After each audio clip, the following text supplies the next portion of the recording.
സൗദിയിൽ ഇന്ന് റമദാൻ മാസപ്പിറവി നിരീക്ഷിക്കും. ചന്ദ്രപ്പിറവി ദൃശ്യമായാൽ നാളെ റമദാനും വ്രതത്തിനും തുടക്കമാകും. മാസപ്പിറവി ദൃശ്യമായില്ലെങ്കിൽ ഞായറാഴ്ചയാകും നോമ്പിന് തുടക്കമാവുക. രാജ്യത്തിന്റെ പല ഭാഗങ്ങളും ഇത്തവണ തണുപ്പിലാണ് റമദാനെ സ്വീകരിക്കുക. സൗദി അറേബ്യയിൽ ഇന്ന് ഷാബാൻ 29 രാജ്യത്തുടനീളം ഇന്ന് മാസപ്പിറവി നിരീക്ഷണത്തിന് ആഹ്വാനമുണ്ട്. റിയാദിലും തബൂക്കിലും ഉൾപ്പെടെ മാസപ്പിറവി നിരീക്ഷണത്തിന് സൗകര്യം ഒരുക്കി കഴിഞ്ഞു. റിയാദിൽ വൈകിട്ട് 6:27 ചന്ദ്രാസ്തമയം.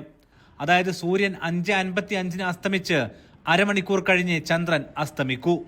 ഗോളശാസ്ത്രപ്രകാരവും നാളെ റമദാൻ 1.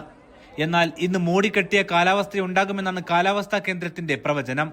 ഇതിനാൽ തന്നെ പ്രവചനാതീതമാണ് സ്ഥിതി.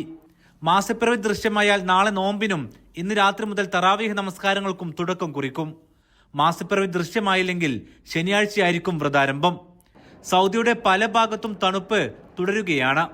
വർഷങ്ങൾക്ക് ശേഷം വസന്തവും റമദാനും ഒരുമിച്ച് വിരുന്നെത്തുന്നു എന്ന പ്രത്യേകതയും ഇത്തവണ സൗദിയിലുണ്ട്. Aftabur Rahman, media 1, Riyadh.